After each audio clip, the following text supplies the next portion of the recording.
Assalamualaikum warahmatullahi wabarakatuh. Halo semuanya. Perkenalkan, nama saya Indrawati Yusuf dari Program Studi Ilmu Gizi Fakultas Ilmu Kesehatan Universitas Sulawesi Barat. Baik, langsung saja saya akan menjelaskan uji MOLIS. Pengenalan uji. Karbohidrat adalah senyawa makromolekul yang terdapat pada bahan pangan yang terdiri dari unsur karbon, hidrogen, dan oksigen. Karbohidrat terdiri atas 4 bagian, yaitu monosakarida, disakarida, oligosakarida, dan polisakarida. 1. Monosakarida karbohidrat yang tidak dapat dihidrolisis menjadi molekul-molekul karbohidrat yang lebih sederhana lagi. Terdiri atas satu gugus gula, misalnya glukosa, fruktosa, ribosa, dan galaktosa. Yang kedua, disakarida. Terdiri atas 2 gugus gula, karbohidrat yang terbentuk dari kondensasi 2 molekul. Monosakarida misalnya sukrosa atau gula tebu, laktosa atau gula susu, dan maltosa gula pati. Yang ketiga, oligosakarida. Terdiri atas 3-10 gugus gula, karbohidrat yang jika dihidrolisis akan terurai menghasilkan 3-10 monosakarida, misalnya dekstrin dan maltopentosa.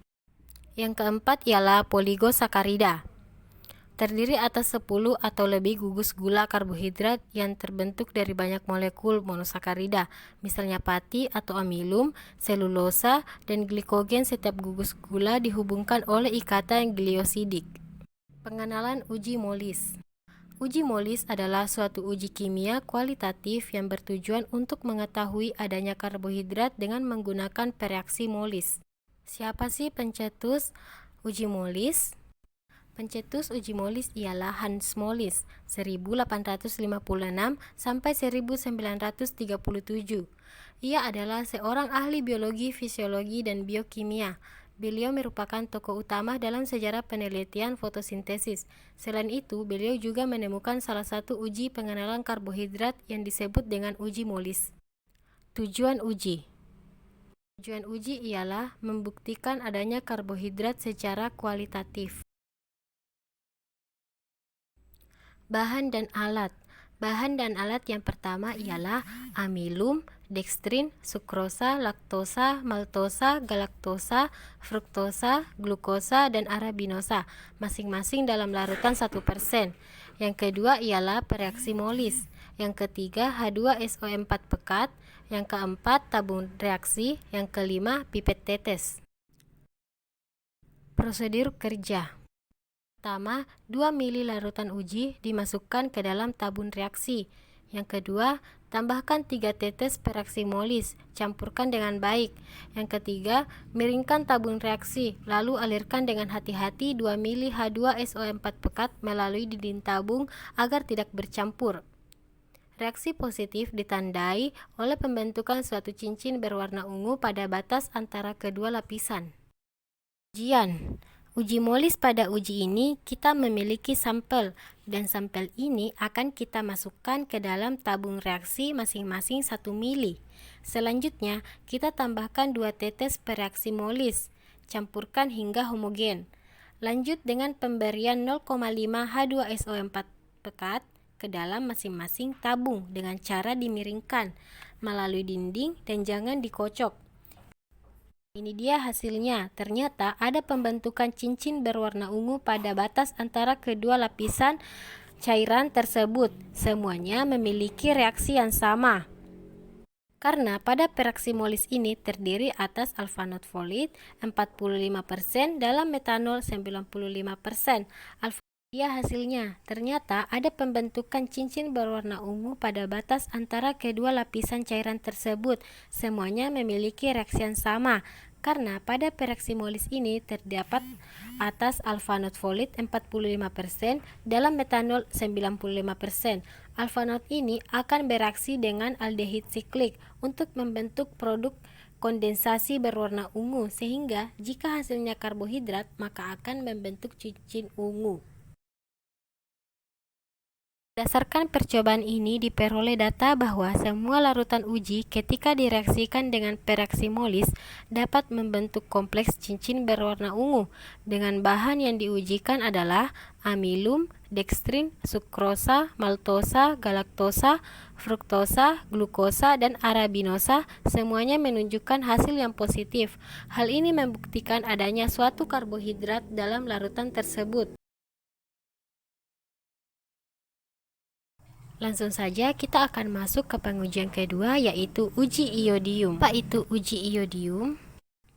Uji iodium merupakan salah satu uji dalam uji karbohidrat untuk menentukan polisakarida atau amilum, dekstrin, dan glikogen. Reaksi antara polisakarida dengan iodium akan membentuk rantai heliks sehingga dapat berikatan dengan iodium dan membentuk warna yang spesifik. Amilum dengan iodium akan membentuk warna biru, dekstrin menghasilkan warna merah anggur, dan glikogen menghasilkan warna merah coklat. Siapa penemu uji iodium? Penemu uji iodium merupakan seorang ahli botani asal Jerman bernama Julius von Sas pada tahun 1860 yang berhasil membuktikan bahwa proses fotosintesis itu menghasilkan amilum atau zat tepung. Adanya amilum dapat dibuktikan dengan menggunakan uji iodium, sehingga temuan ini juga disebut dengan temuan uji iodium. Tujuan uji: membuktikan adanya polisakarida atau amilum, glikogen, dan dekstrin. Bahan dan alat: yang pertama, amilum, dekstrin, sukrosa, laktosa, maltosa masing-masing dalam larutan 1%. Yang kedua, larutan iodium. Yang ketiga, tabung reaksi. Yang keempat, pipet tetes. Prosedur kerja: yang pertama, masukkan 2 ml larutan uji ke dalam tabung reaksi atau porselin tetes. Yang kedua, tambahkan 3 tetes larutan iodium. Yang ketiga, perhatikan warna biru yang terbentuk. Nah, bisa kita lihat pada gambar pengujian tersebut. Sampel ini akan kita masukkan ke dalam tabung reaksi masing-masing 1 ml. Larutan sampel selanjutnya kita tambahkan 3 tetes pereaksi iodium, campur hingga homogen, lalu kita amati. Kompleks warna yang terbentuk jika ia golongan polisakarida dengan penambahan iodium akan membentuk kompleks absorpsi berwarna yang spesifik. Hasil uji iodium.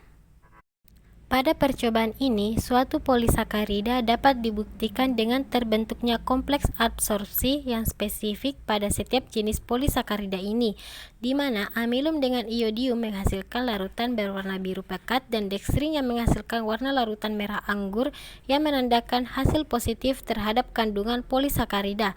Tetapi, untuk larutan uji monosakarida dan disakarida tidak menghasilkan warna larutan yang spesifik. Oleh karena itu, hasil yang ditunjukkan negatif. Terbentuknya warna biru dan warna merah anggur ini disebabkan oleh molekul amilosa dan amilopektin yang membentuk suatu molekul dengan molekul dari larutan iodium. Oleh karena itu, monosakarida dan disakarida tidak menghasilkan warna larutan yang spesifik karena tidak mengandung amilosa dan amilopektin. Sekian dari saya mengenai uji Molis dan uji iodium.